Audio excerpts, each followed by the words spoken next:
Good evening, race fans, and welcome to the show. I am Brett the Jet in the booth here tonight with Turn 3 Racing Network, and this is the 802 Riptide Radio Next Gen Cup Series. Of course, we are deep into the playoffs here, including tonight. Only 3 rounds left, and when the checkered flag falls, we will only have Michigan next week, and then the season championship at the Kansas Motor Speedway here in qualifying practice just wrapping on up. And Johnny Barker, top of the timing chart up there in that number 6 machine. We'll see if he can throw something down here in qualifying as we quickly get right on over to that. As now qualifying underway, of course, if you guys have tuned in here before, same as always, 2 laps, best of the 2 laps will determine tonight's starting order. And I believe we have just shy of 20 cars here tonight, so it is going to be a very competitive field here as we take a look at the 24. This is Kenny Real. Kenny, of course, trying to chase down John Ross in that point standing. These two, 1 and 2. So Kenny's going to have to try and get all he can these last 3 weeks, but it's still anyone's race. That's all it takes, folks. One bad race, and that could screw up a lot of plans you had coming into and going out of Kansas. 24 car here on the clock for the first lap, heading down the backstretch for the first timed lap here tonight for Kenny Real. You will throw it down here in 3 and 4, and as you can see with this Nashville Superspeedway, this track very, very tricky. As you know, it looks like it has a lot of banking, but this concrete and whatnot kind of limited grip, so it really begs you to throw it in there deep, but then you really do quickly wash on up that track if you're not careful. So it really comes down to where you can place this car and how well you can get it rotated kind of after the heavy braking zone. Take a look at the times right now. John Ross, just getting beat out by Rob Lowell. Kenny Real in P number 7, so Real hoping this lap a little bit better. Definitely better off of turn number 4. Real will go to P number 5. So we'll see if he can hang on to that spot. As a lot of cars still to qualify. 1 car to take a lap is our quickest in practice. It's a 6 of Johnny Barker. Barker here going on the clock, so we'll see what the 6 car can do. As now new times up near the top. Steve Ritter with a blistering lap, a 30.36. So Ritter right there. And then Joseph Gravala also there. And Nick Larson now claiming the top spot. So what a lap by Larson in that 82. He sits at the top of the charts. So lap number 1 in the books for the number 6 who we're looking at here. Good enough for P number 4, 30.49. So as Steve Ritter just beats out Nick Larson, Ritter once again to the top for that 16. Man, intense battle, and as you can see, these cars very, very closely grouped up, especially, up to P number 13, as the 62 jumps all the way to P number 3. Barker here for the final time across the stripe. He will improve to P number 4. Looks like we'll stay about there. Just kidding, Dalton Powell on that lap able to go P number 4. So it looks like 18 cars have taken a lap here tonight. Looks like everyone but 1 car, the 52 of Dave Farella, has not taken a time yet. So we will wait and see just a moment before cracking out this BG Graphics Pole Award.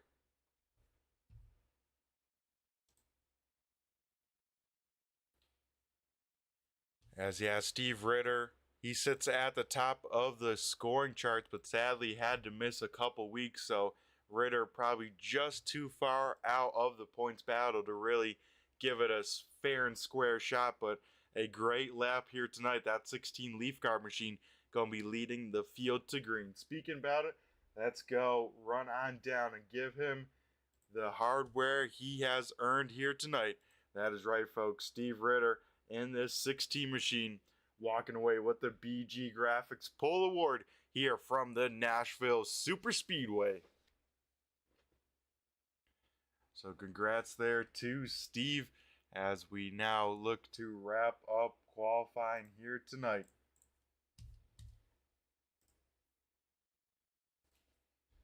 As the battles in points we want to keep an eye on, of course, the 44 of Ross and the 24 Real. Those two battling now for first and second. Ross actually in the Rookie of the Year points as well. Then AJ Cawthon and Christian Delgado separated by 1 point for P number 3. Brandon Guerin, then Rob Lowell and Dalton Powell tied for 6 there. That is Lowell and Powell. So a lot of points still left to be determined by the end of the season. So these drivers still have to get through tonight at Nashville, next week at Michigan, and then the season finale at Kansas Motor Speedway.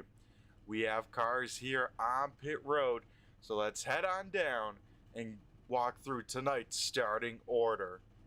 Like we said here, Steve Ritter walking away with the BG Graphics Pole Award, and of course leading the field down to green to his outside. These guys traded that top spot there for a little bit here in qualifying. Rolling off P number 2 in that 82 orange and white machine, it is Nick Larson. Then we head to row number 2. Rolling off P number 3 will be the 63 machine of Frank Zygan. You know, we got to talk to Frank last week, so he's keeping that momentum rolling. Rolling off P number 3, then another guy on, hoping to have a hot streak to the end. It's the 51 machine of Dalton Powell. Then we head to our top 5 starting cars.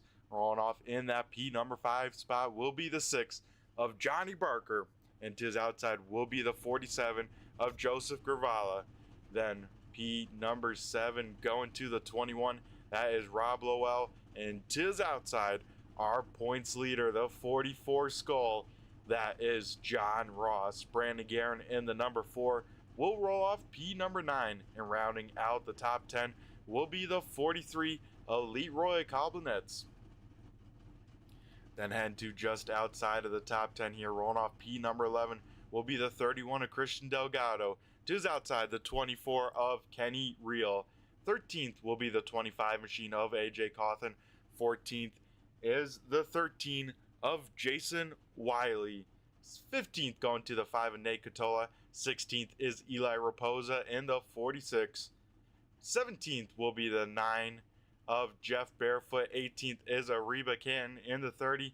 And starting shotgun on the field tonight will be the 52 of Dave Varela. Looks like Dave actually not making the start here tonight, so looks like we will have 18 cars taking the green flag here as we will get everyone rocking and rolling here. Lights are out, so we are going green this time by.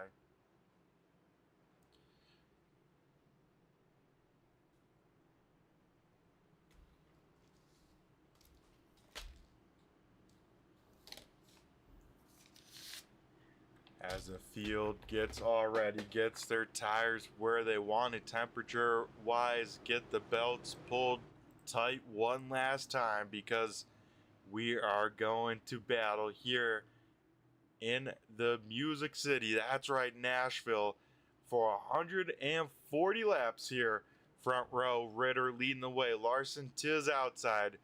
Everyone waiting on that 16 to jump on it. Here we go into the restart zone, and Steve Ritter on the loud pedal. We go green flag racing here at Nashville.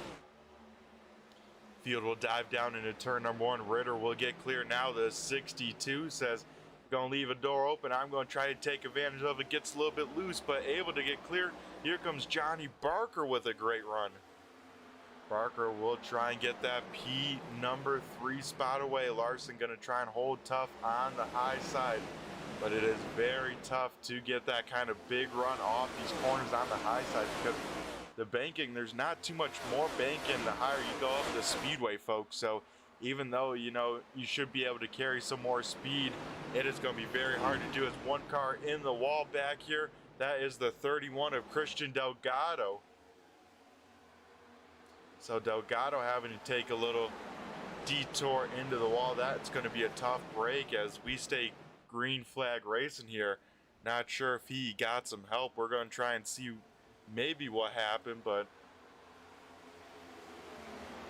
out in front, single filed out here in a hurry as the top 5 all running the bottom. First car trying to make something else work would be our 6th place driver, Dalton Powell.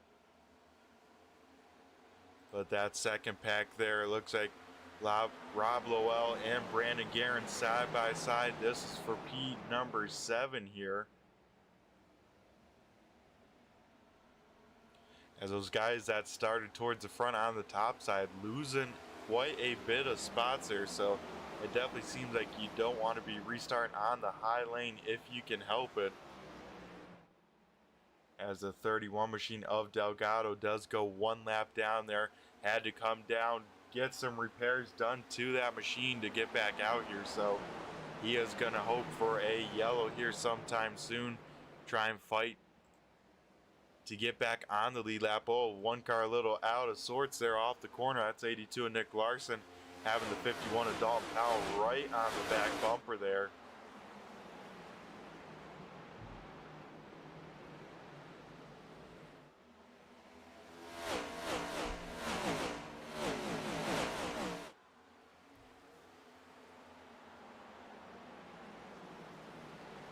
Powell still trying to make that high side work here. He is able to not quite get the nose to the top side of the 82, but may try the crossover by the time they get down into turn number 1. Looks like maybe not, as he will continue to stay in line. Looks like Joseph Gervala in this 47 machine able to get back through some cars there and now catching the back bumper of these guys. So Ritter out in front with a little bit of cushion, but Johnny Barker and John Ross both trying to reel in this 16 machine.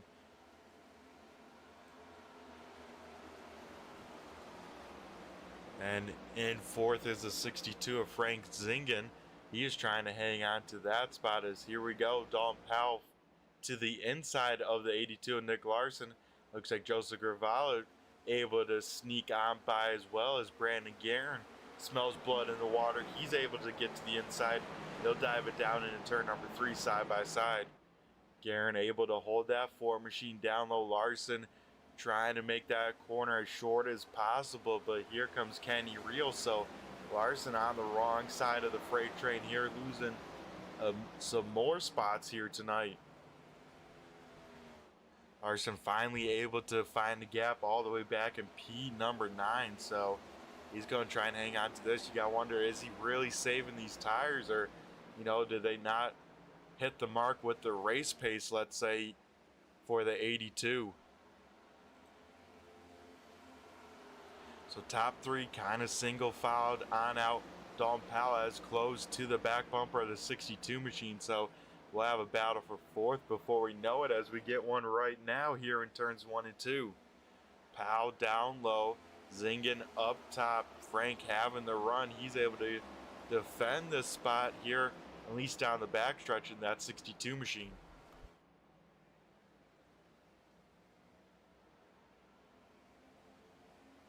So only in the early part of the race here tonight, folks, but already a lot of battles through this field as drivers try and figure out what pace they want to run, as here comes Gervala now to the inside of Powell. These two will drag race down the back as further up front. Look at that gap, folks, 0.15 to Johnny Barker. So Barker has caught our race leader as well, and those guys might start dueling it out here before we know it.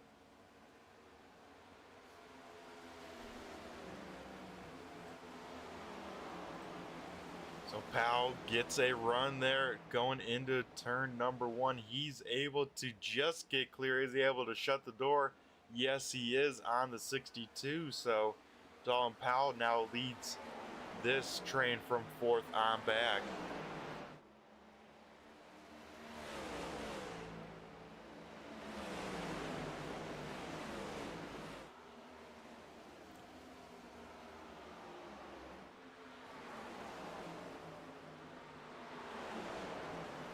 These guys seeing where they can make up time from each other. You know what, let's look back from right now board with the 62. We're going to look back at those cars in chase. That is, of course, Joseph Gravala right behind Brandon Guerin. The next car in line, that black with that neon green, and then Kenny Reel right there as well.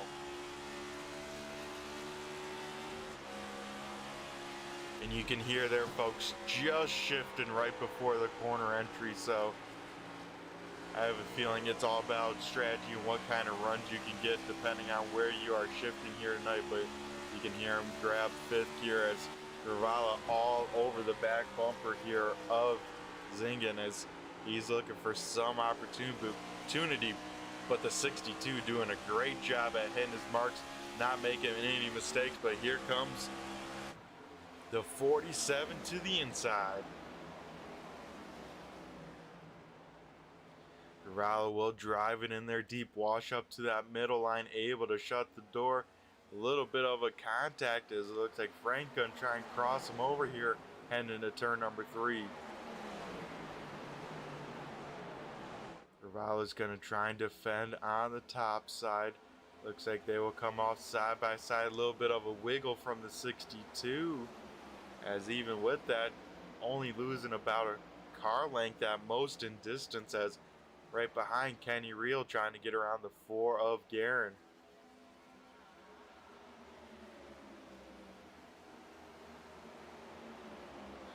So Reel will complete that pass. Here comes Lowell in that 21 machine as well.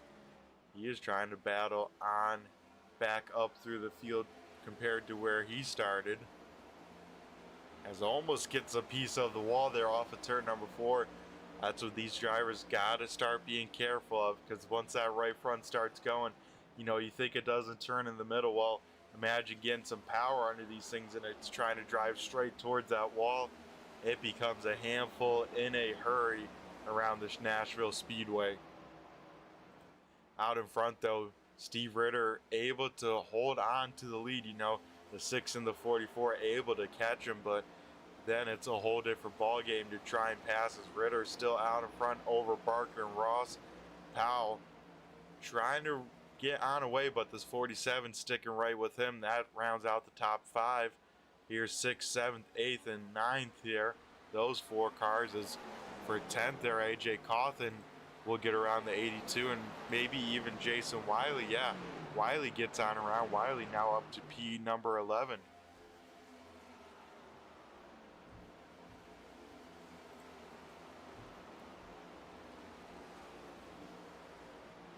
So a lot of battling here tonight, as I think we've at least had one overtake every lap here so far. And, you know, these guys still far from sorted out, as once again for the race lead, Barker all over the back bumper of Ritter.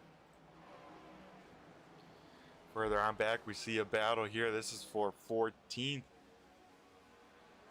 as Calvinet's able to get around Jeff Barefoot. Now we see Gravala there in the distance trying to get around this 51 of Powell.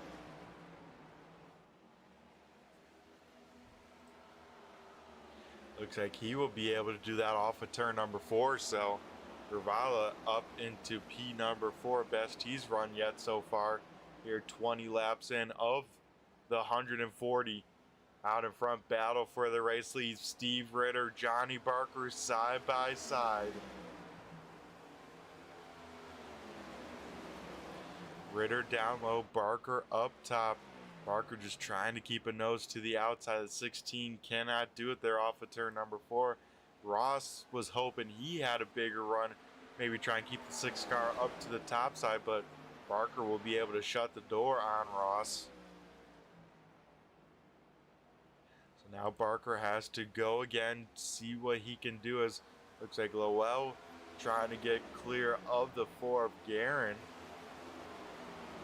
He will just do that by the time they reach turn number 1, as he gets in the back of Kenny Reel.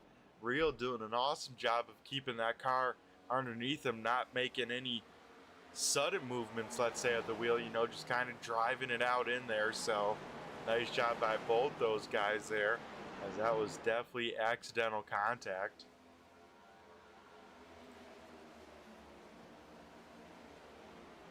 We see Wiley and Cawthon duking it out here.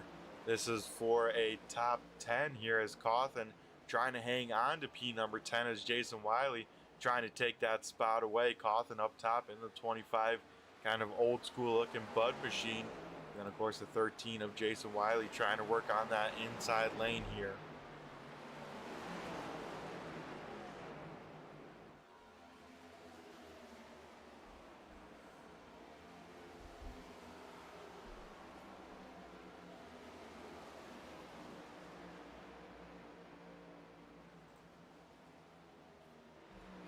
And back up to that battle around that lower half of the top 10.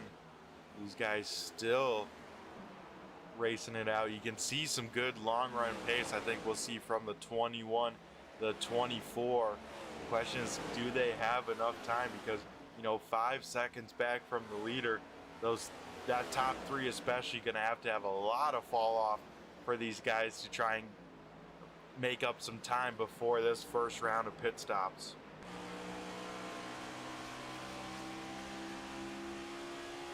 I think here tonight these guys should be able to split this race in half, if not just barely be short, and definitely a 2-stopper. But I think that's all the kind of strategy we'll see if this race continues to go green, as first 25 laps here tonight in the books already.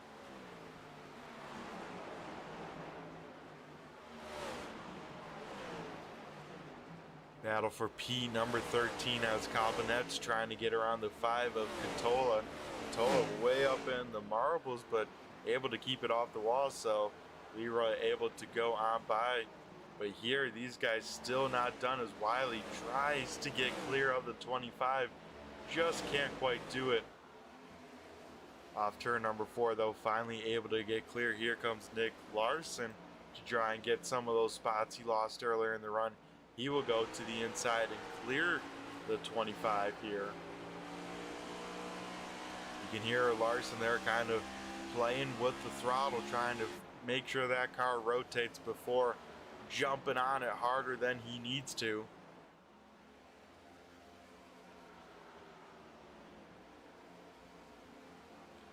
Larson looking pretty good compared to the cars around him here as this run continues to go on by. Like I said, the 2 other cars that look good right here, the 21 and the 24.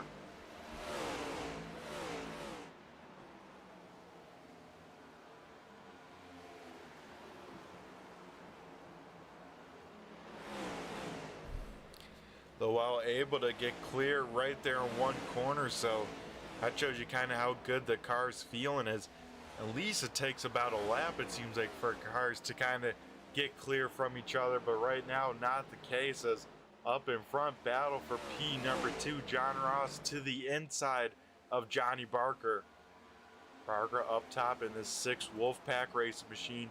Ross down low, but Ross not able to get the run that Barker did, so Barker will continue to hang on to P number 2 here, as these top 3 have kind of in their own zip code. But Gervala put in some good laps the last couple of times. I tell you what, he is matching the pace of the race leader and faster than the next 2 cars in front of him, so he is making some ground, but still a long way to go. You know, still 3 seconds back from the race leader. Battle for a top 10 spot here. Jason Wiley currently just holds on to it. Wiley washes up the racetrack. This opens up the door for Larson as Nick Larson tries to get back inside the top 10. Here comes Leroy Calvinet's as well. His car seems to be coming alive here later in this run. So Larson able to get back into the top 10, and I think Calvinet's won't be far behind. But these guys still duking it out. 4 cars right under blanket single file from 5th, 6th, 7th, and 8th.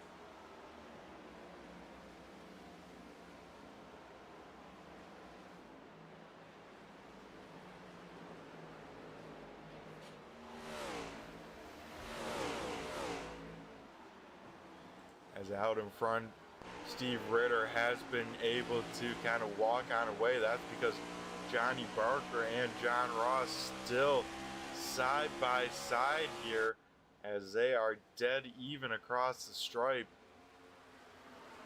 So Ross just has to hit his marks, you know, run the shorter distance around these corners, but he just has to make sure he can put the power down, because that's where it seems like the guy on the inside can't quite complete the passes. Just being able to get that momentum, so you kind of have to drive it in there deep just like Ross did, clear him, and then kind of just wash on up and be ready for the crossover, because it seems like it is a real option here at this Nashville Speedway. But Ross able to get up to that P2 spot. We'll see if he can track down our race leader.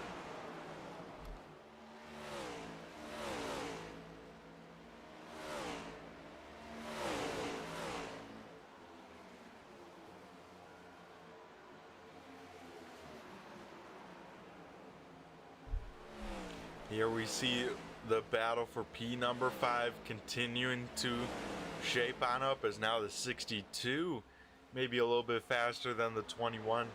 Thought about a look to the inside there in 3, but looked like the GStone 21 machine shutting the door on that thought.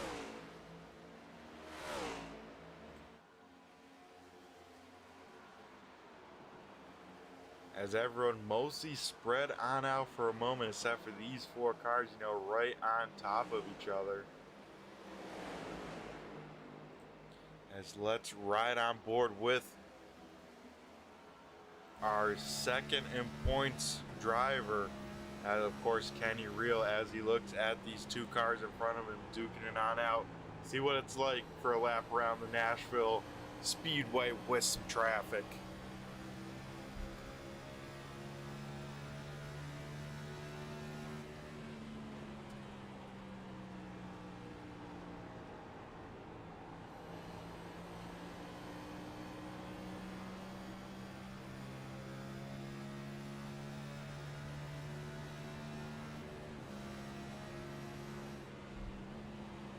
So about a second, almost a second of fall off over this run. So, you know, these tires kind of staying even. As you see 62 get a great run there off of turn number 4. Reel, you heard the tires slide just a little bit, so had to be a little cautious jumping on that throttle fully and not hitting that wall.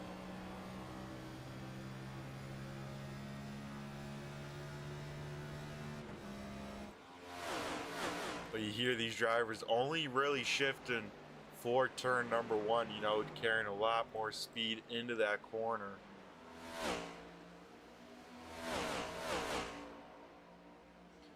As the race lead gap now grown just over 3/4 of a second from Ritter to Ross.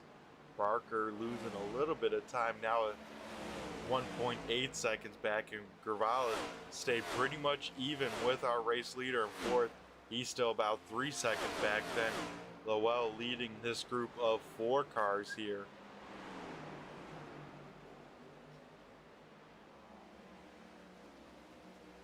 One driver kind of dropping on with this longer run, that being the 51 of Dalton Powell. We'll see if Powell maybe has any damage on the car. That was tough to tell there, folks. As we'll get a good shot here. Yeah, you can see maybe a little bit of right front damage, so yeah, I wonder if that's maybe what is causing some issues to the 51. As now, looks like finding some rhythm though, trying to get around the 25 of Cawthon for 12th.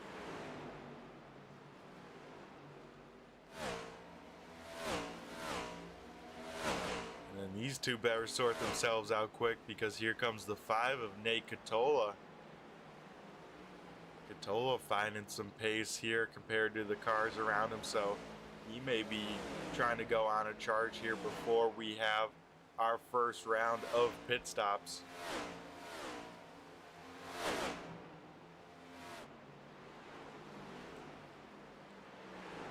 These guys still side by side here for the P12 spot. It looks like Cawthon still able to defend up top, and this is what I was talking about, folks. You know, it is very tough to pass. I think as tires continue to go away, it's going to get even tougher because the guy on the inside kind of has to wait so long to get on the throttle to not wash up into the car in front of him. You know, as long as you can hit your marks on the top side, it's going to be very tough to get past you.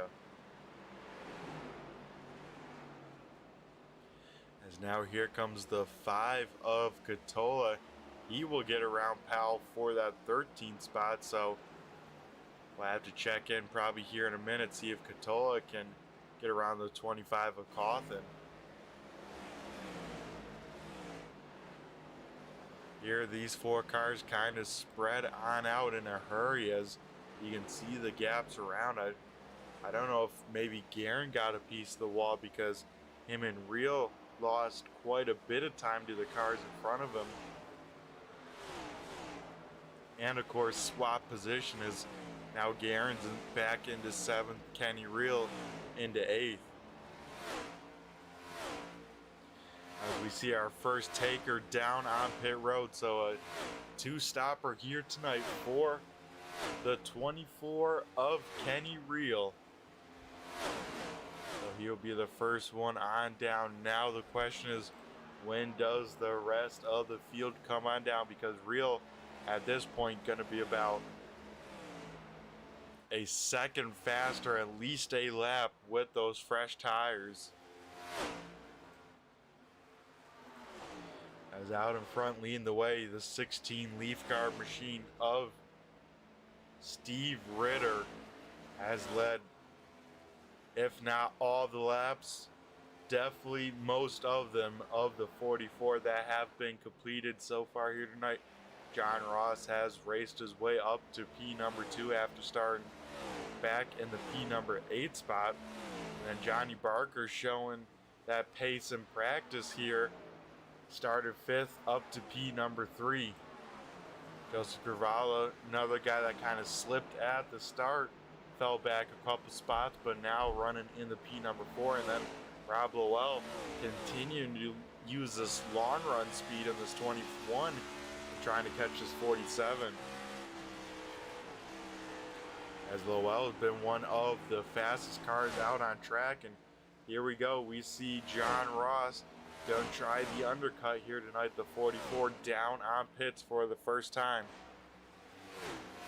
Brandon Guerin and Eli Raposa. You see Eli there in that 46 machine, also down on pit road.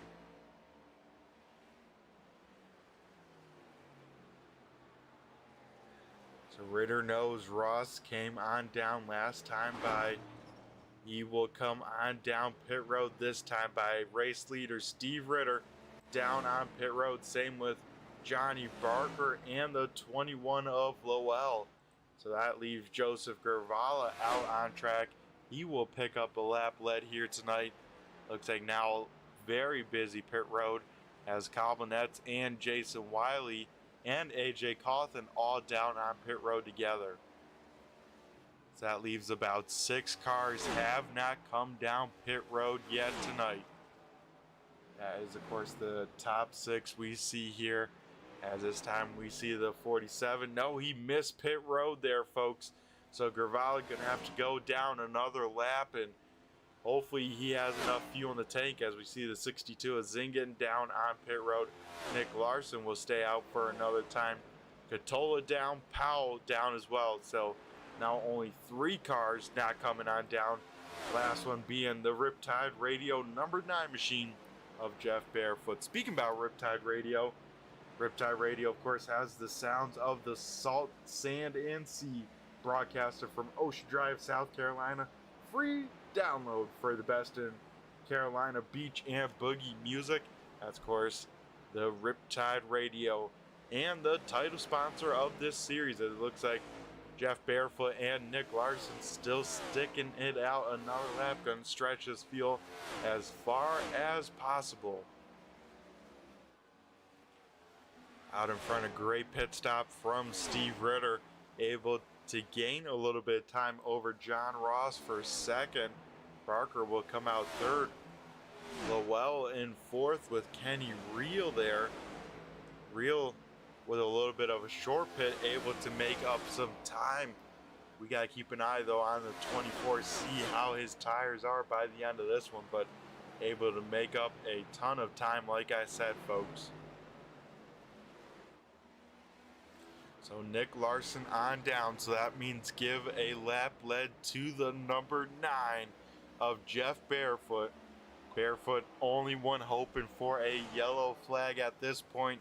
Kind of throw a big time shuffle into tonight's mix, as looks like Barefoot will come on down pit road right on the nose of the 31 and miss pit road. He will bring it on down, but that will be a penalty and a tough break for the 9. So 50 laps in the books here tonight. Steve Ritter leading the most laps back out in front. Kenny Reel jumping up to P number 4. He gets around the 21 of Lowell, so Reel says, you know, I'm pushing this time, trying to make as much time as I can to the cars around, and then hopefully try and use that final stop here tonight, equalize things on out. As I believe Reel will try and get to around lap 90 to 100 to try and stretch this thing on out. So it is going to be a little bit of work for this 24 machine to make it to the end.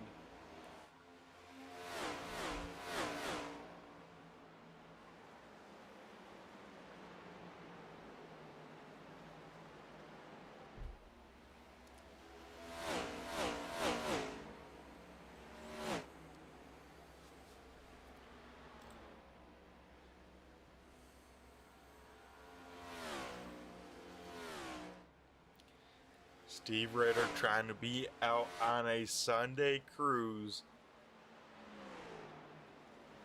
Trying to hit his marks, be nice and consistent, be gentle on these tires, because Ross, best lap by him all night long last time by. So Ross definitely trying to turn up the wick just a little bit, try and eat into Ritter's race lead here tonight.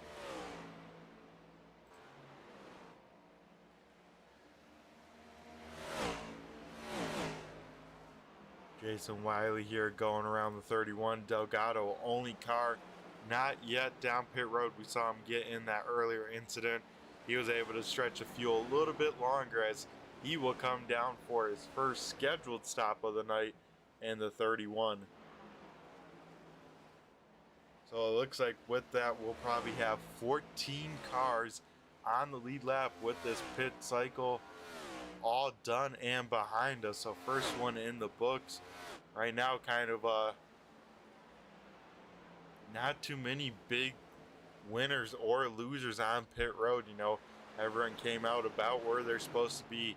The only real wild card in the mix is our 4th place runner, Kenny Reel. Reel down on pit road about 5 laps sooner than the cars around him. So we'll have to see what kind of pace he can have here in about 20 laps or so. Here we see a battle for P number 11. This is between Cawthon and Larson. Larson up top, Cawthon down low.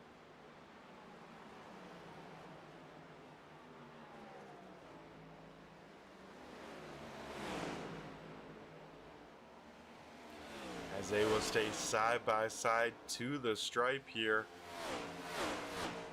Looks like Larson will get the advantage, sailed on in there deep into turn number 1, and Larson will be able to hold on to that spot. Now Rob applying the pressure to Kenny here for P number 4.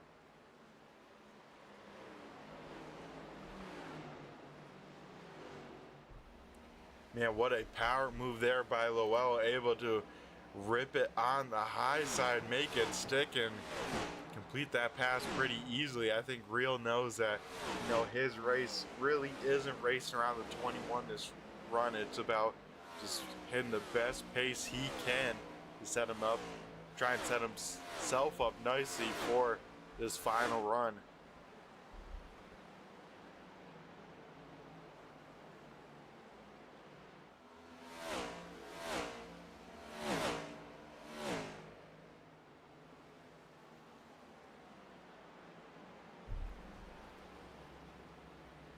So besides that, everyone kind of strung on out here tonight.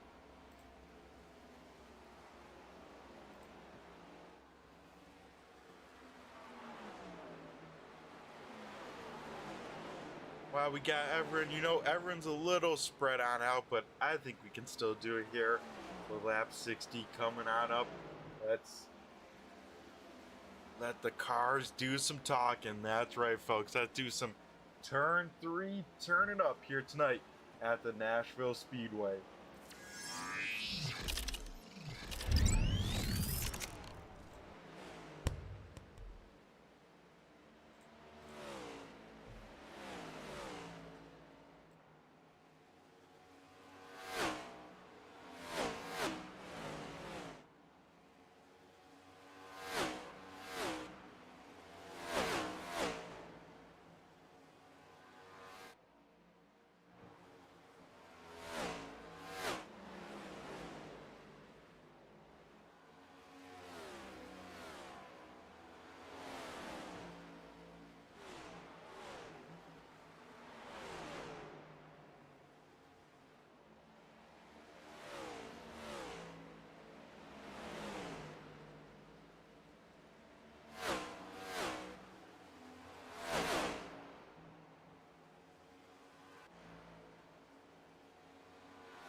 Battle for P number 10 here tonight as Nick Larson all over the back bumper there of Jason Wiley in that kind of flat green number 13 machine as Wiley gets out of sorts there. Larson couldn't quite capitalize with the run. Here comes AJ Cawthon here trying to make this a 3-car battle here for the 10th position. Larson able to get the nose to the top side of Wiley, now has the momentum and down into turn number 1. Larson will drive it in there deep and get clear of Wiley. Now the 25 of Cawthon gonna try and do the same thing. Cawthon will get clear there off of turn number 2. Out in front here in P number 4, Gravala has gone around Kenny Reel. Now trying to get around the 21 GStone machine of Rob Lowell. Out in front though, Steve Ritter able to open up the race lead now to just over 2 seconds over John Ross. As we see Gravala all over the back bumper of Lowell, but Lowell getting a little bit of draft from the 46 of Raposa. Eli first car and only car 1 lap down, so if we do get a yellow flag, that 46 machine should be back on the lead lap here.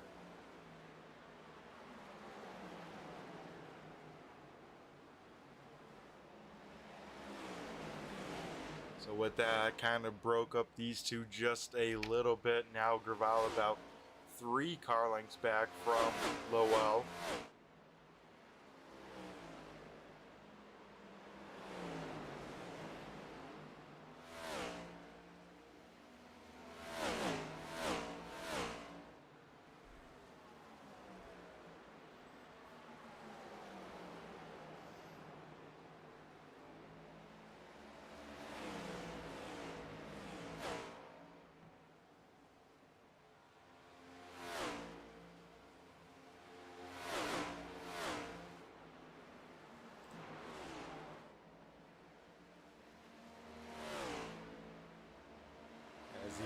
Definitely best battle on the race. Gravalla makes up a lot of time there in turns 1 and 2, able to go half a car length to the back bumper of the 21 machine.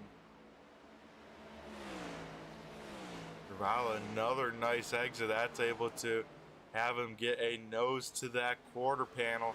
Try and draw the 21 on back, contact into turn number 1 as they will just touch doors. That will send them both up the hill. As they go now side by side drag racing down the backstretch.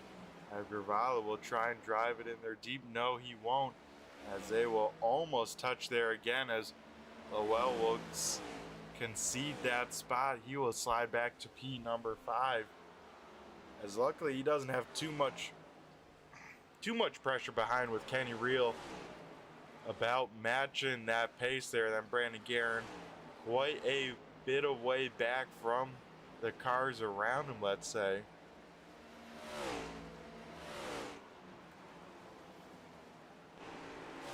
Out in front right there at the stripe, Steve Ritter will see the cross flags here, folks. That is right. We are already halfway done here. Halfway down, halfway home, as we see Christian Delgado trying to get his lap back the hard way. He's trying to unlap himself of one of those 2 laps here as he gets into our race leader there. Oh man, folks. This is not what Ritter needs out in front leading the way. If Delgado wants to slap that bag, if I'm Ritter, man, I'm like, all right, you can go around me. Let's get this thing done, because already with these two kind of battling out, John Ross has closed on in now within a second and a half.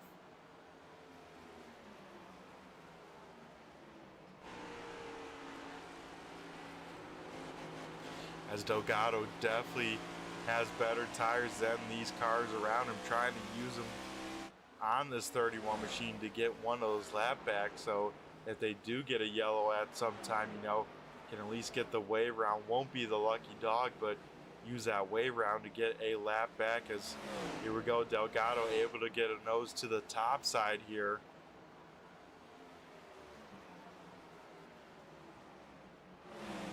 So this isn't racing for position, folks. This is just Delgado trying to get a lap back. Steve Ritter, our race leader.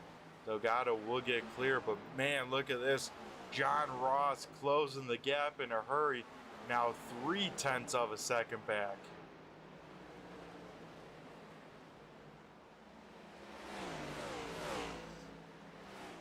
Man, oh man, if John Ross wanted to see anything, maybe it would have been a yellow, or maybe even more what we just saw, you know, Ritter getting way slowed down there, and that allows now Ross to be in the draft of Steve Ritter. The draft here in iRacing starts kicking about half a second back, so with Ross in that window now, Ross will have some great straightaway speed. But one thing that is helping Ritter, he is in the draft as well. He has the 31 machine kind of breaking that air as well down these long straightaways.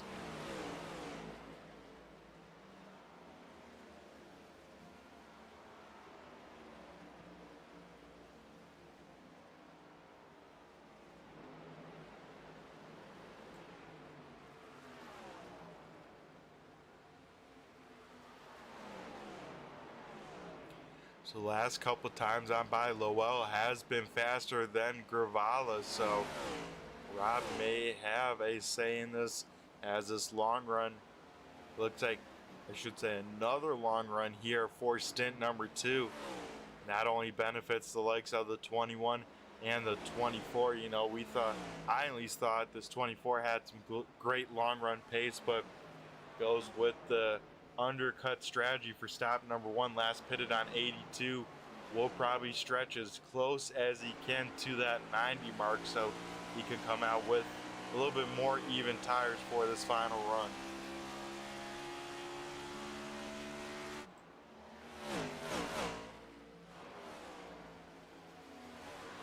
Race lead now closing into 0.2 of a second here by the time they get into turn number 1. So Ross able to keep that car a little bit lower and definitely roll a lot more speed at the apex, you know, especially as the run gets longer and longer. Oh, further in distance, you see Johnny Barker drifting that number 6 machine. He drifted that thing all the way up to that outside wall, but Johnny Barker, another guy having a great run, you know, solidly sitting P number 3 and kind of in his own island. Got to give Barker a lot of credit here as we head back up to the front.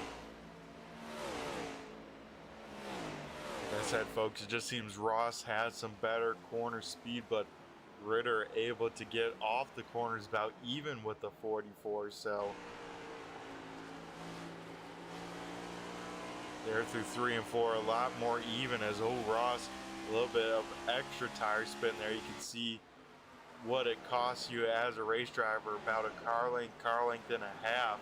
But here down in 1 and 2, it seems like Ross has figured out something because he can close on the car in front. No, now it's Ritter now picking up the pace here.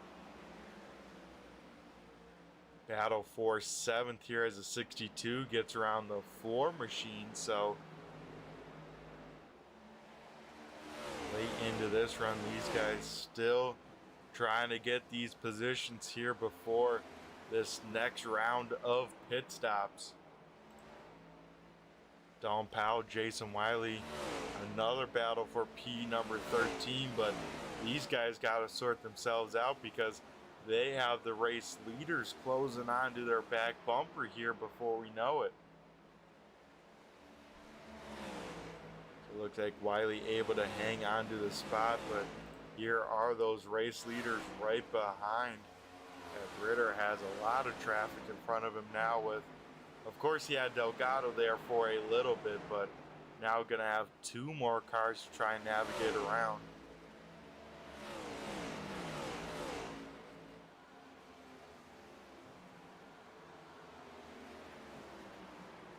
Catola and AJ Cawthon trying to figure out who wants that P number 11 spot. Looks like Catola will get that as we take a look here. Race leaders in that lap traffic. Let's see how this goes. Ritter going to try and let Delgado do some of the hard work, try and get around the 51. Now Ritter, bad spot for a lapper there right off corner exit, as I think Ross may have got a little bit worse there. That's just because, folks, you know, you want to use as much track up, especially corner exit, once these tires start getting worn down. So if you catch a lapper right in that spot, you got to be a little bit timid on that throttle pedal, and with that you can lose a lot of time in a hurry, especially at this track with such long straightaways. This place, you know, reminds me of a faster worldwide technology or gateway raceway out there.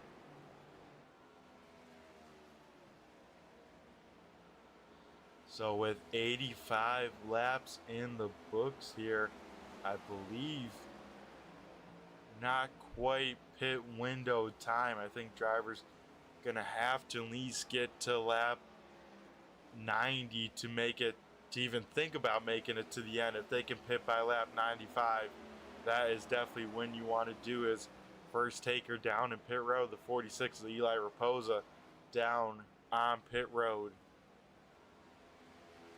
So Ritter now going to try and get around Delgado. Delgado trying to only stay 1 lap down, as it looks like they will go side by side into turn number 1.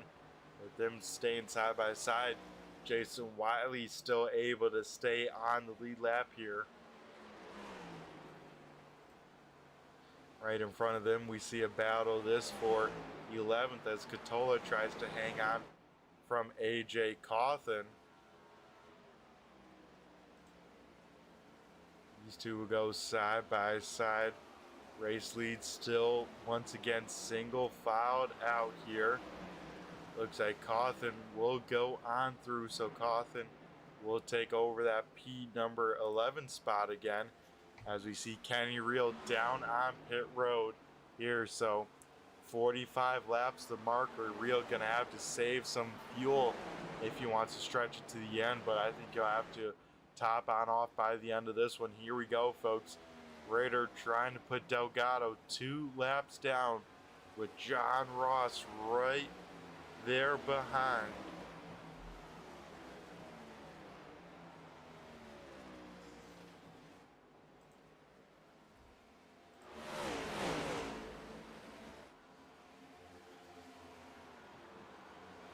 These two will drag race down into turn number 3.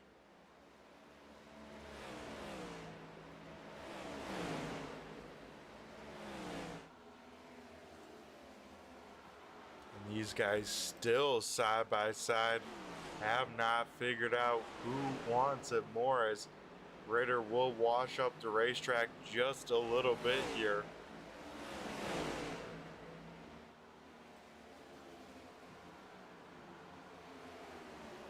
And some hard racing here, and John Ross has been now able to get right to the back bumper here. Ross looking for the race lead for the first time here tonight.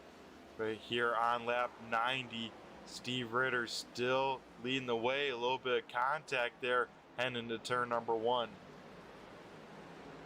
Ritter's patience has to be running low at this point.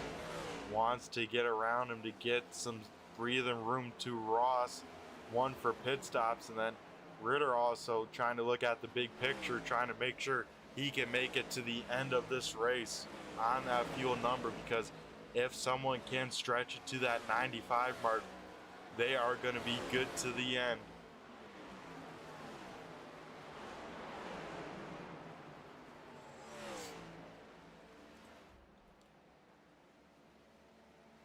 Lowell down on pit road, so the real first taker in the top 5 down on pit road, and it's gonna be tight if he can make it to the end on fuel.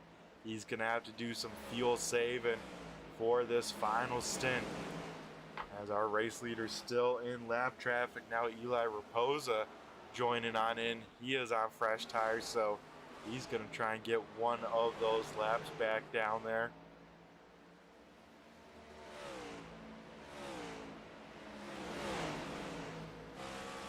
As Ritter finally able to get clear from that 31.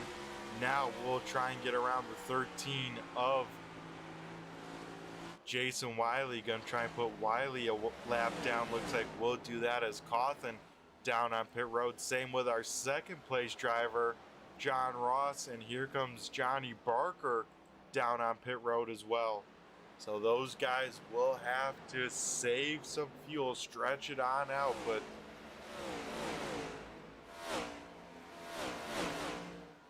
they should, in theory, be good to the end. As we'll take a look at our race leader. About 4 cars have not come on down pit road. Here we go. Steve Ritter will just get out of the way. So Ritter down on pit road. He should be good the distance to the end. Here comes Joseph Gervala down on pit road as well. Nick Larson strung out that first run. We'll probably do the same here tonight, just in case if a yellow flag comes on out. So we look at no, as Larson will bring it on down here on 94 as well. It looks like Nate Catola will be the car to stay on out on the racing surface. So Catola will take over the point. Only him, Jason Wiley, and Dalton Powell, only ones not down on pit road, as we see Steve Ritter rolling off of pit road, and it's going to be close to John Ross. This could be the battle for the race lead as Ritter gets loose off of pit road. He will get heavy damage, I think, get the 25 of Cawthon. As what happened there? Yeah, you see Cawthon, no front end there. So I think Ritter may have tried to push it just a little bit too much off of pit road. We'll take a look at the replay here, but that would be a tough break because Steve Ritter has been the class of the field. And yeah, you see the back end come on loose. He locks it on up, knows he's in trouble. Man, John Ross just squeaks on by, and Cawthon having nowhere to go. I'm surprised that didn't bring out a yellow flag. Wow, and how this race can change in an instance. Those green flag pit stops, man, can change a race outcome a lot. Now John Ross out in his own zip code out in front last time by. Best lap of anyone. So Ross, I think, knows he can make it to the end of fuel because he is not saving anything. Johnny Barker now slides up to P number 2. Kenny Reel in the top 3. What a run by this guy on that alternate strategy. Like I said, folks, Reel gonna have to save a lot of fuel. It is gonna be a tall ask for this 24. Rob Lowell in 4th, and Joseph Gervala rounding out the top 5. 6th is Brandon Guerin. 7th is the 62 of Frank Zingen. 8th, Christian Delgado still hasn't come down pit road, so final car to come on down this run. He will stay out another one. Nick Larson 9th. Jason Wiley rounding out the top 10. Jason Wiley first car, 1 lap down.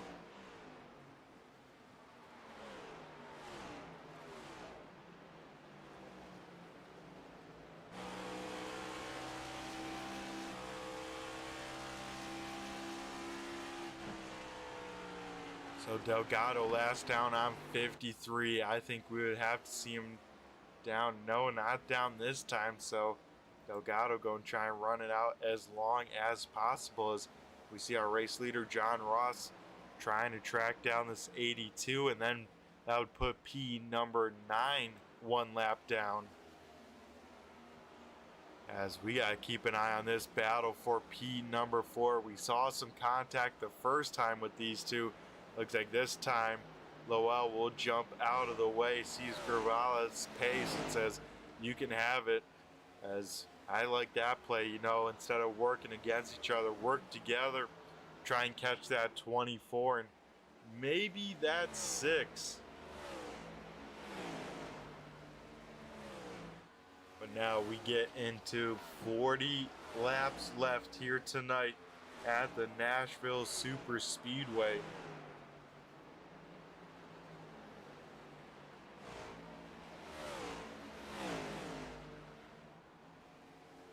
As Brandon Guerin down on pit road from P number 7, and oh man, big time damage to the number 4. Let's see what happened to Guerin off of turn number 4, loses the back end, and oh man, makes big time contact to the wall. Dalton Powell nowhere to go. And once again, I'm surprised no yellow flag, as some big time hits for the 4 and the 51. So out of front, Ross able to put Nick Larson 1 lap down.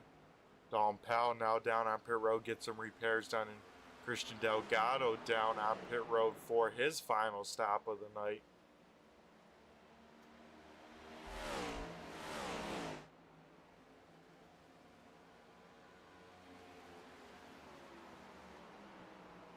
So Delgado definitely the only one good on fuel for a green-white checkered.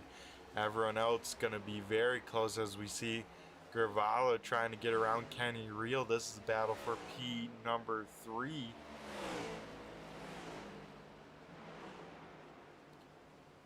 As Gervala down low, Reel up top.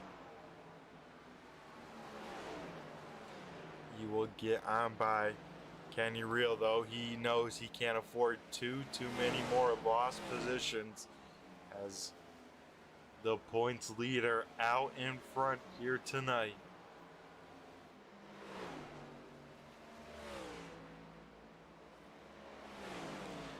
Reel a little bit loose off of that corner there, and we see how detrimental it can be if you get loose, and especially losing control, like the likes of Steve Ritter and Brandon Guerin.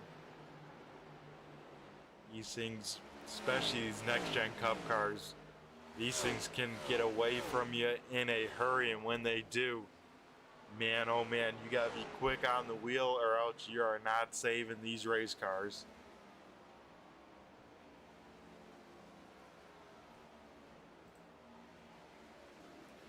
We head now high above the grandstands here up to the spotter stand here. See what it's like to call some of these cars up here, seeing what the spotters are seeing. It's luckily pretty nice view, you know, track not super wide. As here we go, Rob Lowell to the inside of Kenny Reel. He will make the pass there, so that moves Reel back to P number 5 and a big gap. So I think at worst Kenny Reel will fall to 5th if he can save enough of that fuel.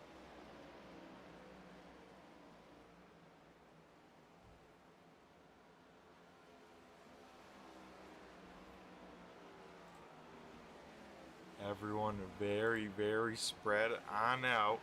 But here we go, battle for P number 8 as Nate Catola closing the gap to that 13 of Wiley.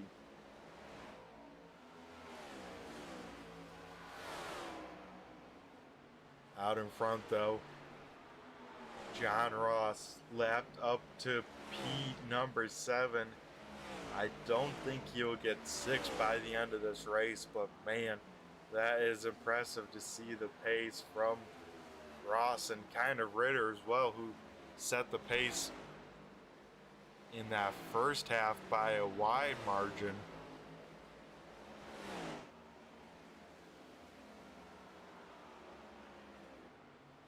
As Catola definitely got a little bit loose there off of turn number 4. He will lose some time to the 13 of Wiley.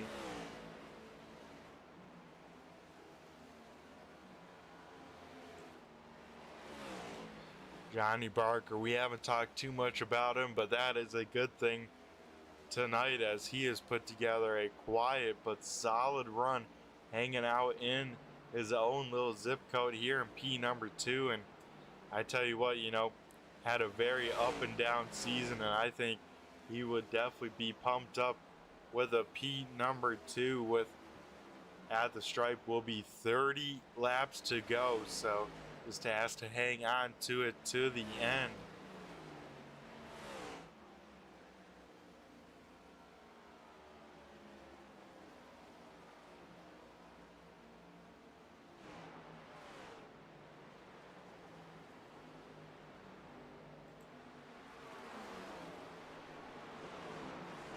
That's Kenny Reel's pace way off the cars around him. I'm going to go right on board. We got a helmet cam on Reel and see if he is in fact maybe shutting this car off. Yes, he is. And really trying to save some gas here as Kenny Reel off the pace, but has still 10 seconds to the car behind him. So Reel gonna go into ultra fuel save mode. That's by clutching this car and shutting it on off when he can. You can hear him really take his time getting into the throttle here.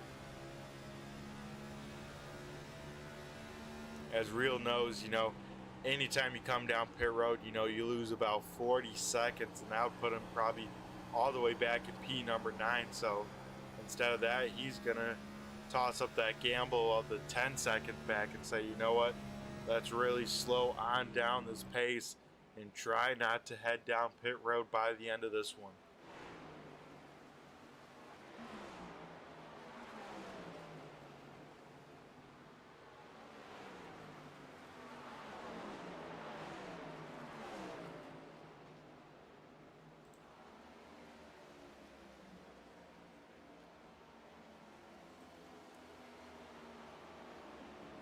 Christian Delgado trying to get around the 4 of Brandon Guerin.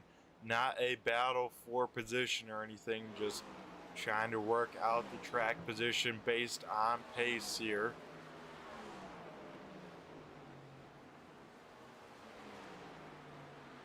As both these guys finding themselves, at least Delgado 2 laps down, and then the 4 of Guerin 3 laps down.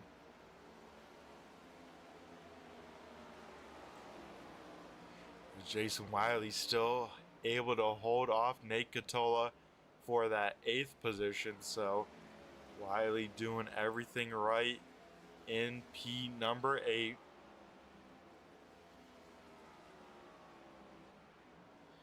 Take a look here at our race leader, 7 and about a quarter second ahead of our P number 2 driver, Johnny Barker.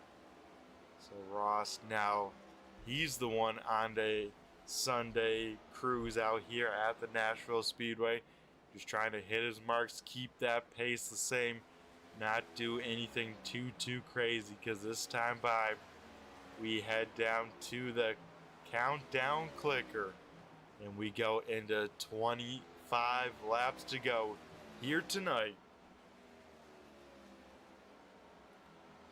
I tell you what, a win here for John Ross, keeping that momentum rolling. It will help with only 2 rounds left. Take some pressure off of this team.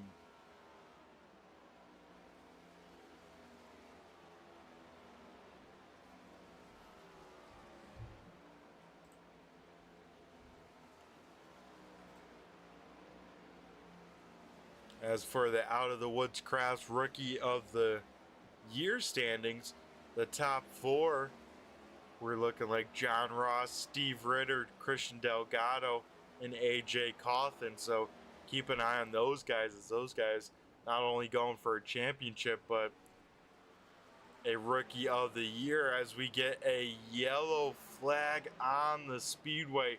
Christian Delgado missing some body panels on that 31 machine, and oh man, folks, this now changes a lot, as we get some contact heading into turn number 1.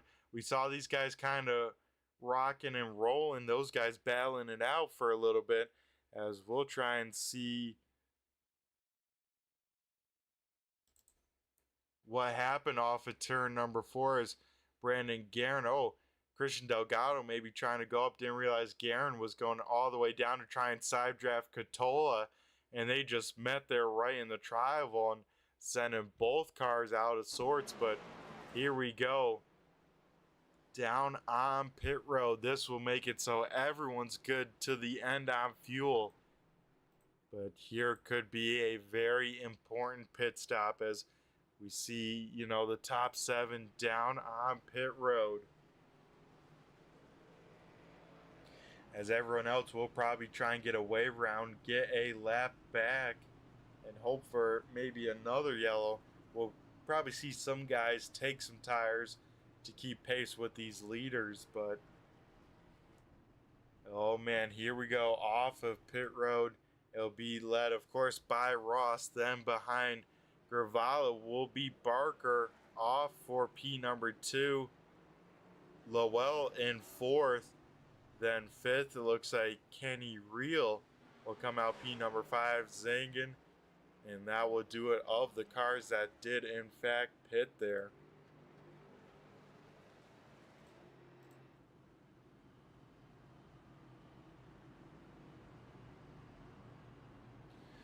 So I believe Jason Wiley gonna be the first car trapped, 1 lap down.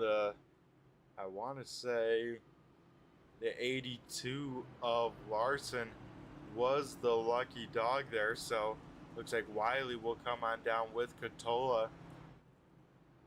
So these guys won't go for the wave around, as it looks like the 9 car of Jeff Barefoot will elect to do a Calbonets, the 4 of Guerin, and the 30 of Ariba Ken, all electing to take the wave round, so they will go around the pace car with 1 to go.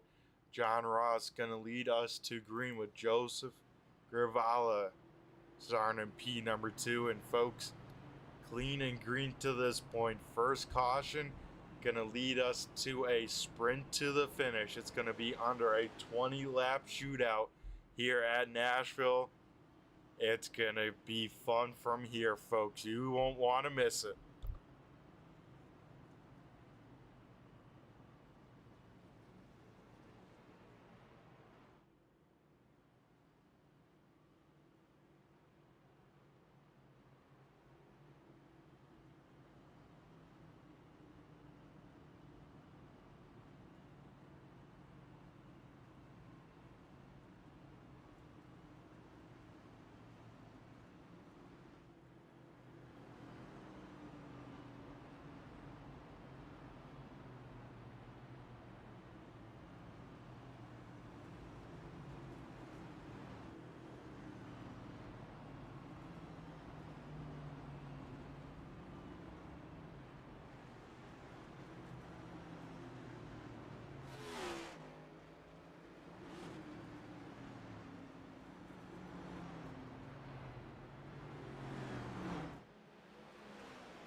cross on the loud pedal, and here we go.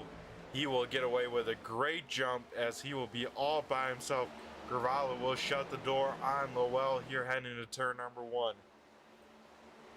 Gravalla a little loose there off at 2. He will hang on to it. One car big time loose. That's a 62 of Zingen. He will spin through the grass on the backstretch out of harm's way, so we will stay green here. Some more cars out of sorts as the 6 goes 3 wide there. It was Wiley and Catola both out of sorts there off of turn number 4 as Barker will get clear, maybe almost contact as the 13 almost gets in the back of the 6 there. You can definitely tell it is the end of the race. These guys racing hard for every position on the speedway here. As a lot of cars, the 13, 5, 46 all racing for that lucky dog spot if the yellow does come on out. Oh, looks like Coffin gets a piece of the wall on the front stretch, so he will lose a couple spots there. Out in front, John Ross leading the way. Here we go, Rob Lowell, Joseph Gravalla side by side for P number 2. They'll dive it in here. Lowell will run the middle, use up Gravalla. Man, they beat and bang, still keeping it straight as now Lowell gonna try and side draft here. There's some great racing for P number 2 as Gravalla tries to defend from the top side. Lowell trying to use up every inch of real estate to stay side by side, or if he can just get a nose in front, he can drive it in there deep and try and clear on corner entry. A little bit more contact there off of turn number 4. We see 15 laps to go, and then right behind them, Kenny Reel. And look at this, Johnny Barker has entered back into this battle. So Barker right here as well as Gravalla really slides up the racetrack. Oh, Lowell way down low on the racetrack. So Lowell will lose that spot to Reel. Reel gonna try and roll the high side here as Barker, like I said, folks, he was right in the mix now. Had to start a little bit deeper with that penalty, but he's back in the top 5 and looking for more as Lowell, man, his car not looking super set. Same with Reel, as Reel big time out of sorts.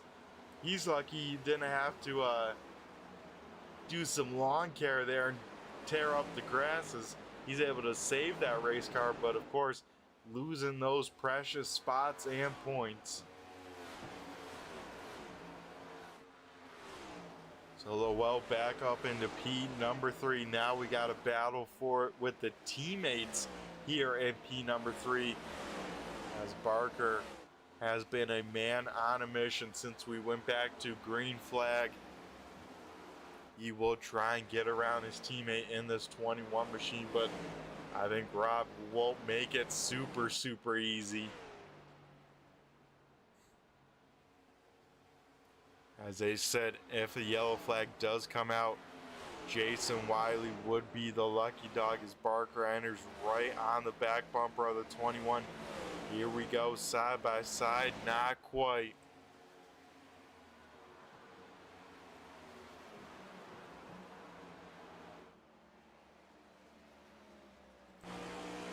As Lowell gonna try and keep Barker at bay. Barker with a bit of a run there off of turn number 4. It looks like won't be enough by the time to get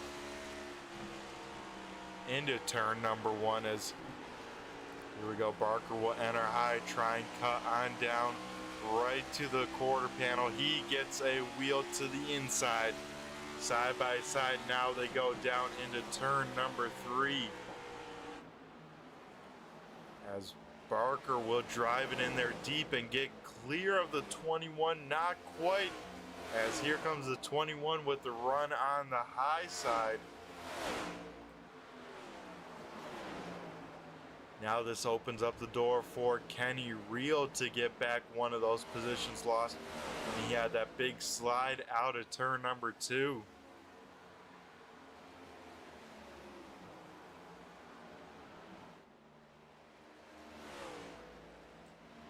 Out in front, Ross now will see single digits to go, 9 to go at the stripe for John Ross to add another win. Joseph Gurala running in second. Barker now with some breathing room behind, running P number 3. Lowell gonna try and hang on to the spot for fourth, as Kenny Reel putting all sorts of pressure to the back bumper of this 21. So 9 to go, now gonna be 8 to go at the stripe.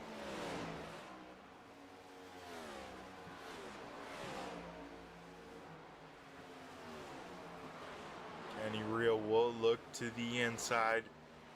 Have the 21 drive it in there a little bit deeper, then tries to roll the middle. Will get to the inside. These two will drag race door to door down the backstretch, dive it down into turn number 1. Reel down low, Lowell up top. Reel will have to be very careful with putting that power down, not to spin those rear tires, but also have enough to stay side by side. As you see, not able to do it that time. We'll probably have 2 more attempts before the end of the race if he can time it out just perfectly. If not, he may only have 1 more crack at this 21.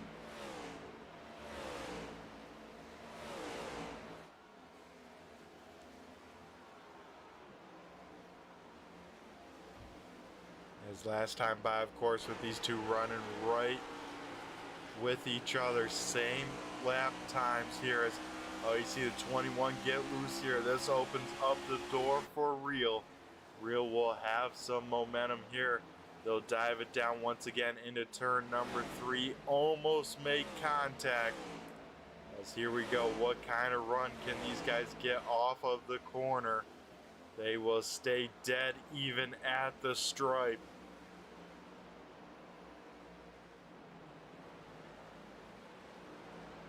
Lowell has the easier lane on the top side. Reel having to work for it down low. That time by 1 single open palm from the flagman 5 more times around. These guys still side by side, now able to get clear. Rob able to defend again. So like I said, now Reel gonna have 1 final shot at it with inside of 5 laps to go. He's gonna have to time it on out just right, or hope for a mistake from the 21.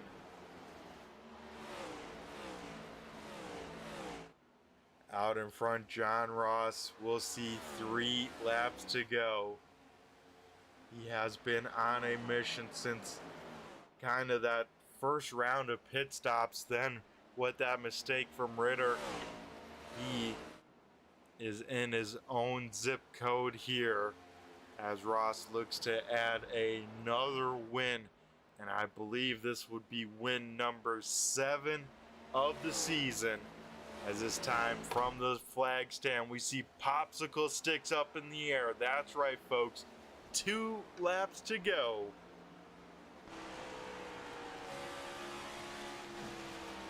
As this battle for fourth gonna come down to this last lap, if anything. Reel a little loose there. Reel in the wall. That may just seal the deal as Reel tried to get everything he could from that 24. And now about 4/10 of a second back. But this time by John Ross. We'll see the white flag. 1 more lap to go. Everyone else pretty spread on out around the racetrack here. Ross down the backstretch for the final time. Just has to coast it on through at this point, as off of turn number 4, John Ross becomes a 7-time winner this season. Wow. Gravala will finish second, and how about this rebound? Johnny Barker to third. Rob Lowell able to hang on to that P number 4 spot. Kenny Reel will round out the top 5 As man, what a race to set up our penultimate race next season, as we just have Michigan and Kansas left here, folks, with the checkered flag falling here tonight at the Nashville Superspeedway. John Ross will bring it here to the front stretch and probably burn it on down for the fans here tonight. John Ross here right below us, burning it on down here at the Nashville Superspeedway.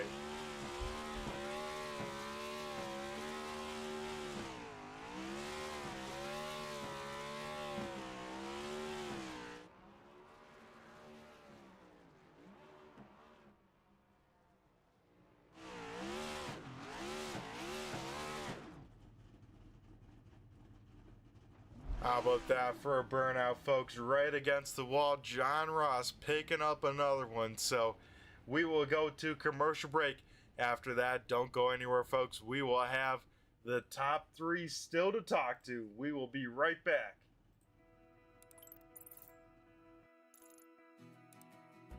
iRacing is a sim racing game that combines a true-to-life racing experience with an online community of virtual racers from all around the globe. iRacing offers a multitude of officially licensed cars and tracks, laser scanned with millimeter accuracy. Their car models and mechanical systems are based on real-world physics, engineered in cooperation with manufacturers and race teams. Their skill license system ranges from rookie to pro, ensuring members are always pitted against those with similar skill sets. Members are able to sign up for a weekly race series, compete in time trials, host a private race with friends, and participate in racing leagues created and run by the community. With over 170,000 members, iRacing works in partnership with renowned motorsports organizations like NASCAR to deliver virtual races based on the real-life NASCAR Cup Series, as well as many other series on the NASCAR ladder. iRacing also features team racing, providing a variety of options for members to create and manage their own teams. Race with friends or real-world teammates in full-length endurance events like the 24 Hours of Daytona, Spa 24, or the Bathurst 12 Hour. Additional partners include IMSA, World of Outlaws, Supercars, and IndyCar, allowing members to race in their very own Indianapolis 500, Bathurst 1000, Chili Bowl, and many more iconic events. This is iRacing, delivering the most authentic racing experience short of getting into a real race car. Sign up today at iRacing.com.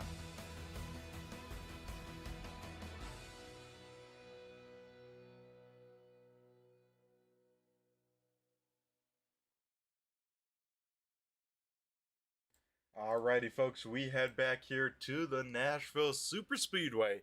And of course, as you can see on screen here, going to be dialing up our third place finisher, that being Johnny Barker.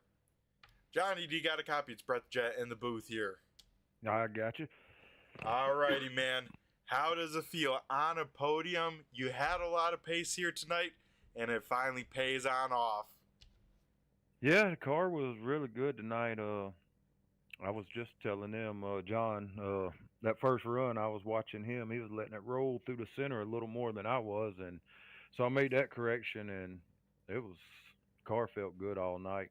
And then bonehead driver sped the last pit stop there. Got caught speeding, had to restart last, so that threw my shot. Yeah, that was a tough break there, Johnny, because up until that point, I would say, man, has kept the mistakes to a minimum, having a great run, a nice, quiet second place run, but able, even with the penalty, man, drive through that field and pick up a podium. That is an awesome rebound for you. Oh, yeah, I was happy. I thought I was done. I told my teammates, I'm like, I'm fixing to drive this thing. I'm going for it. And I was surprised I got back to where I did, but the car was good. Yeah, I tell you what, that car, like you said, looked really good here tonight. Both that short and long run pace, let's say. And I mean, what was that key? Do you think that roll in that middle that you learned from your teammate John there? or Well, yeah, watching John, let's say. what? Yeah, watching John.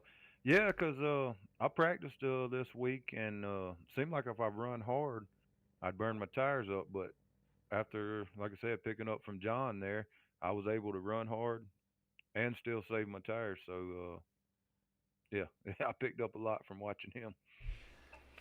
Yeah, so that should bode well for you coming into these final two races. I mean, Michigan, another track where it's all about rolling the center, and same with Kansas. How do you feel with those two final races on the schedule?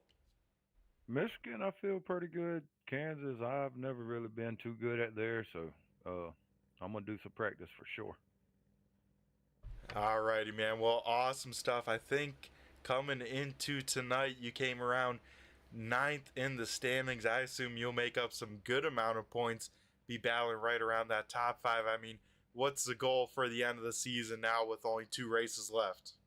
Uh, I really haven't been paying too much attention. I've since we started the playoffs, I've had some terrible luck, but I'm shooting for if I can get top five, I'll be really happy.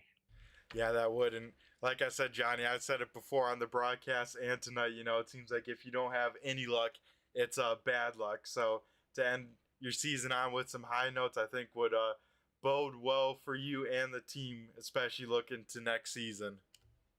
Oh yeah, definitely. Like I said, Rob, we got a good team. Nick and Jeff, we do a lot of practicing, and it pays off. So can't wait to get these last two over with and start again. Yep, start fresh with a new season. Well, Johnny, before we let you go, I know there's some people you got to thank out there, with that being your teammates and anyone else, either on the car or maybe tuning on in at home. Yeah, definitely. Want to thank my teammates. Like I said, I was out all week. Had a family emergency, so I relied on Nick and all of them a lot. So Rob, so I appreciate them and all the sponsors of the league and you for putting on this broadcast. I'm fixing to go watch it now. Alrighty, Johnny. Well, congrats again on the third place finish here tonight. That is awesome to see here. You have yourself a great rest of the night, and you take care, and we'll catch you next week at Michigan. Well, I hope so. You have a good one. Thank you. You as well. So that would do it there for our third place finisher, that being the 6 of Johnny Barker. Now we head up to our runner-up finisher. That is the 47 of Joseph Gervala. Joseph, you got a copy. It's Brett the Jet in the booth here. Hey, buddy, I got you. Alrighty, man. How you feeling? A long 140 laps here tonight and walking away with a runner-up finish. Got to feel pretty good when it's all said and done. Absolutely, man. It's a great back to racing there. I missed the last 2 weeks due to real world racing and some other commitments, but great run here. A little physical, some door rubbing there, but it's all good. It's part of racing. A little rubbing never hurts. But yeah, man, it was a tough race here. This track is very tricky, but we pulled it off a good top three here. Yeah, we saw some elbows out racing with you, Joseph, here tonight. And I mean, it seemed like it was the kind of, at least what I noticed, very, very difficult to pass because that outside lane seemed like had the momentum. Anytime it was side by side, it just seemed like it was very tough to put the power down on that inside lane. Oh yeah, man. This track, the corners are a little misleading. They look wide, but they're very tight in the center. So you got to let it roll a lot. And clean air is so important there. So if you have some clean air, you definitely can get to the guy there. But passing, it's a premium there. If you're trying to get around him, the car would just get real tight and then break loose off the exit because you got so much wheel into it. So coming off that restart there, it's kind of like you said, elbows wide there. We're trying to get everything we can get. So it made it pretty exciting there. Yeah, that it did. And I got to ask, what was going through your mind? One yellow flag, but at the kind of late stages of this race, bunching everyone back up, and you had to start on that difficult outside lane. It seemed like whoever was out there was kind of in trouble, but able to hang on to it. But like you said, having to work for it. Oh yeah, and those are the best ones when you got to fight for it and you pull it off there. Sometimes you lose, sometimes you come away with it. so it feels better to come away with it. Obviously, it feels real good to come out ahead after a fight like that. But I mean, it's just my brain's empty when I'm doing that. It's all reaction and instinct. It's almost like you don't have time to think about it, because then it's too slow. Once you think about it and you process it, you're already behind. So it instinct took over, and glad it held on there for that last restart. Pretty fortunate. Also, a little luck. Barker got a speeding penalty, so it helped us a little bit. And then Ritter had an issue on exit, so a little luck never hurts, right?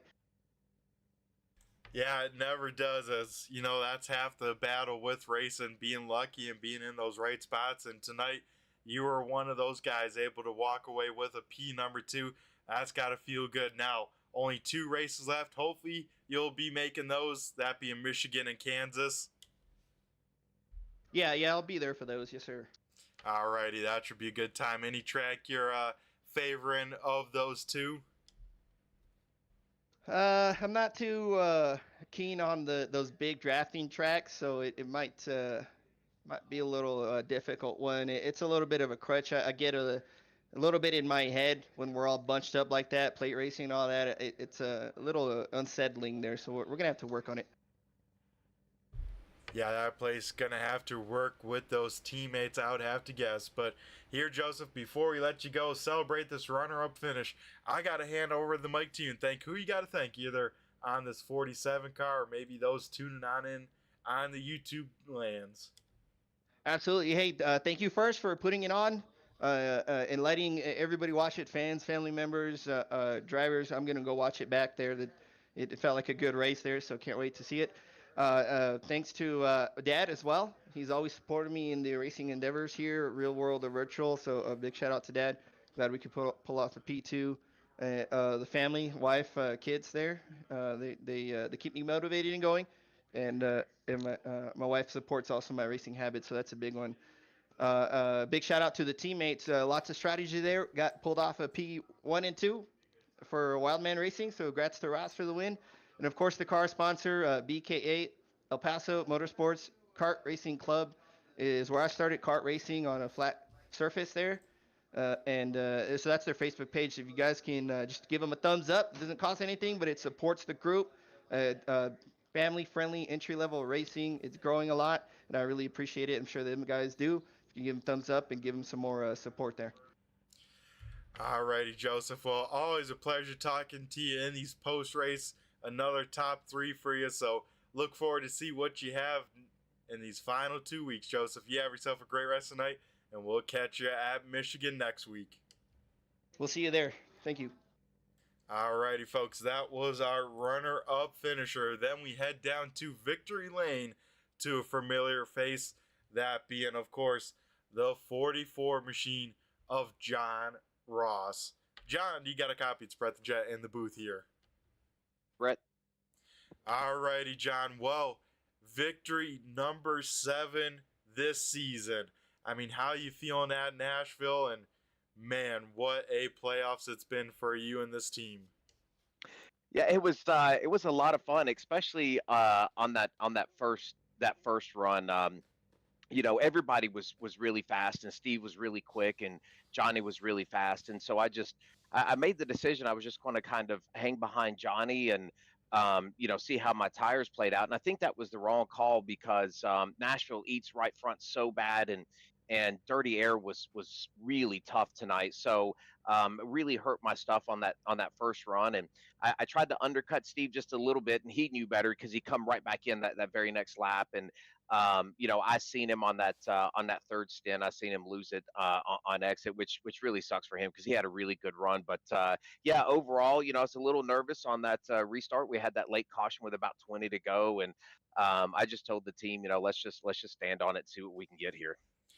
Yeah, and you did exactly that. And yeah, I got to go back to that middle stint right before that second and final green flag stop there. I mean, Ritter in heavy lap traffic, and I think you made up 2 seconds within like 2 laps, at least to half a second. I mean, that had to be a little bit stressful dealing with all those cars and, of course, trying to stretch it to that magic fuel mark. Absolutely. And, I think when Christian came out of the pits, he was 2 laps down, and he came out in between Steve and I, and I think I was 1.4 seconds behind when Christian come out, and I knew Christian was going to run hard because he wanted to get one of his laps back. So I didn't push it with him, but I did kind of get stuck in his dirty air for a little bit too, and I think he went up and caught Steve and passed Steve, and I think Steve getting in that dirty air really hurt. It was tough tonight because if you were out in clean air and you had clean air on the nose, you could run whatever line you wanted to, and you could save your tires. And the second that you got behind somebody, it was really the middle line was a really good defensive line. And so you had to really pass and try to roll the bottom, and you couldn't get a really good run off if they're defending on that middle lane. So it was tough to pass at Nashville, tough to save your tires. And I tried to jump Steve that last stint, and I think we were going to get ahead of him because I think he was exiting the pit road as I was coming by him when he kind of spun out there, and that's what we were looking for, was just to get some clean air on the nose. Yeah, I think, like you said, John, that lap undercut would have put you out in front. But, I mean, Steve, tough break for him, of course, with that spin. But how much did you see of that? Because that's got to be out the peripheral there. And all of a sudden, a race car coming up. I mean, luckily, you weren't quite in the line of fire, but had to be a little bit of a surprise there for a second. Yeah, and that's such a tough exit because it's flat. I mean, there is no camber in that at all. So that exit line is just it's so flat. And when I was practicing for Nashville this past week, I probably bent it 2 or 3 times on there too. So I knew it was going to be. This was actually a trickier entry and exit to pit lane than I think that people talk about for Nashville, because you could do the same thing when you come off of the concrete. It's flat there too on entry, and you can lose it if you're not careful there as well. So I thought that somebody was going to do it tonight, and Steve and I were so close. We were so nip and tuck there. I think my goal was to get out in front, and I think Steve knew that when he pit too. And that's just what happens. You try to push to get out in front, and that's just a tough spot, and a tough loss for him, because I think if he would have been able to run me down and get in front, I think that would have been his race there.